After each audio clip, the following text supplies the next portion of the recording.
ছোট ফ্যামিলির জন্য ছোট ছোট ইফতার। রাতে ছিল গ্রিল চিকেন, সাথে পিনাট সালাদ, ডেজার্ট হিসাবে ছিল হালুয়া। স্নোই আর ময়েজ্জা এখন কাপল ক্যাট। পিন্টারেস্ট থেকে ইন্সপায়ার হয়ে বেডিং, সন্ধ্যায় কফি মেকিং। ময়েজ্জা কেন এত রেগে আছে? Hello, this is Toons and you are watching Toons Diary. So without doing any further delay, let's get jump into the video. আজকে সকালে ঘুম থেকে উঠেছি 9টায়। দেন বেডটা ভালোভাবে ঝেড়ে নিয়েছি। তার পাশেই জানালাটা সবসময় অফই থাকে, এজন্য খুব একটা ধুলাবালি রুমে ঢুকতে পারে না। সো রুম ক্লিনিংটা ইজি হয়ে গিয়েছে। ভিডিওতে অ্যাস্থেটিক লুক আনার জন্য পিলোটা এখানে রেখে দিয়েছি। আদারওয়াইজ পিলো রাখতে কে ভিডিও করে? এখন একটু কার্টেন গুলোকে নাড়িয়ে নিচ্ছি। শাওয়ারটা নিয়ে স্কিন কেয়ার প্রিপারেশনটা শুরু করে দিলাম। প্রথমে ময়শ্চারাইজিং, দেন হালকা একটু ভ্যাসলিন। যদিও লোশন লাগানোর ভিডিওটা এখন এখানে নেই। রুম থেকে বের হয়ে দেখি স্নোই আর ময়েজ্জা একসাথে ঘুমিয়ে আছে। ওদেরকে কিনেছি বেশি দিন হয়নি, দেখতে দেখতে 1 বছরের বেশি হয়ে গেল। ল্যাপটপের একটু কাজ শেষ করে নিয়ে বের হলাম টুকিটাকি বাজার করতে করতে 2-1টা শুট নিয়ে নিয়েছি। ওর বাসায় আবার ব্যাক করে আসলাম। এসে স্নোই আর ময়েজ্জাকে শাওয়ার দিয়ে দিলাম। ওর আর কি, ময়েজ্জার রাগ একদম ভূতের মতো করে আছে। চলে আসলাম ইফতার তৈরিতে। বেসনটাকে জাস্ট রেডি করে নিচ্ছি। খুব বেসন দিয়েছি, তার অর্ধেক পরিমাণ দিয়েছি চালের গুঁড়ো, মরিচ গুঁড়া, হলুদ গুঁড়া, রসুন বাটা, লবণ আরো অনেক। ফ্রাই করার জন্য একটা প্যান নিয়ে নিলাম আর তেল দিয়ে দিলাম। করার জন্য যে বেগুনগুলো কেটে রেখেছি সেগুলোকে ভেজে নিয়েছি।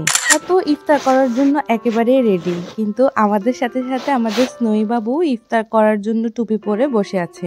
আজকে ইফতারিতে খুব লাইট ছিল। বেগুনি, সাথে ছিল বুরিন্দা, খেজুর, সালাদ আর তরমুজ। তরমুজ যেহেতু গরম ছিল যার কারণে ফ্রিজে রেখে দিয়েছি। ইফতারের পর বেশিরভাগ সময় আমি চা খাই, কিন্তু আজকে আমার কফি খেতে খুব ইচ্ছে করলো, সো কফি রেডি করে নিলাম। ওর কিছুক্ষণ মোবাইল স্ক্রলিং শেষ করে চলে আসলাম মাছ ভাজি করতে। এখানে যে ইলিশ মাছ ভাজি করছি, সালাদ করতেছি, পাশাপাশি রুই মাছের মুড়িখণ্ড তৈরি করছি, সেগুলো হচ্ছে সেহরিতে খাবো। এজন্য আগে ইলিশ মাছগুলোকে ভালো মতো পরিষ্কার করে কেটে নিলাম, দেন ফ্রাই করে নিলাম। এরপর পেঁয়াজগুলোকে কেটে নিলাম। মোস্ট অফ দ্য টাইম আমি নাইফ থেকে কাটার, চপার এগুলো বেশি প্রেফার করি।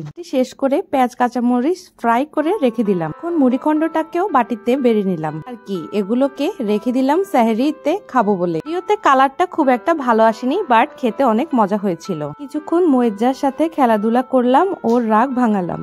9টা থেকে 10টার সময় আমরা প্রতিদিনই হালকা পাতলা একটু স্ন্যাক্স খেয়ে নিই। স্ন্যাক্স হিসেবে খাওয়ার জন্য চিকেন বারবিকিউর জন্য চিকেনগুলোকে ম্যারিনেট করে রেখে দিয়েছি অফ ক্যামেরাতে। খাবারের সাথে একটু সালাদ আইটেম থাকে, আর সালাদের মধ্যে শসা, গাজর, টমেটো এগুলো তো থাকে, পাশাপাশি বিটরুট, পিনাটস এগুলোও আমরা দিয়ে থাকি। তাই যেহেতু বিটরুট অথবা গাজর ছিল না, সো শসা, টমেটো, পেঁয়াজ, লেবু দিয়ে সালাদ রেডি করে নিয়েছি। হালুয়া তৈরি করার জন্য বুটের ডালকে সিদ্ধ করে ঠান্ডা করে দেন ব্লেন্ড করে নিয়েছিলাম। আড়ঙের ঘি এবং সাথে দিয়েছি লবণ, চিনি দিয়ে চুলার মধ্যে ভালোভাবে এটাকে একেবারে পানি শুকানো পর্যন্ত জাল করে নিয়েছি।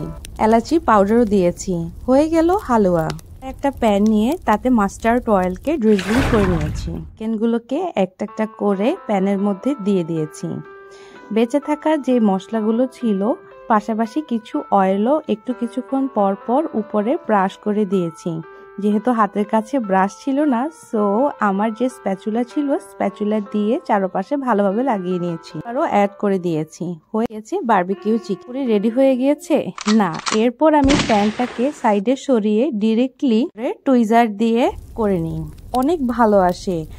আর যদি কয়লা থাকে, কয়লা ডিরেক্টলি প্যানের মধ্যে দিয়ে একটু অয়েল দিলেও ফ্লেভারটা ভালো আসে। যেহেতু কয়লা হাতের কাছে ছিল না, সো ডিরেক্ট ফায়ার বার্ন করে নিই। হয়ে গিয়েছে চিকেন বারবিকিউ। খাওয়ার জন্য রেডি করে নিয়েছি পিনাট স্পেশাল সালাদ, যেটার মধ্যে অয়েল অ্যান্ড ব্ল্যাক পেপার আর সল্ট দিয়ে দিয়েছি। That's it for today. দেখা হচ্ছে পরের ভিডিওতে। টাটা, বাই বাই।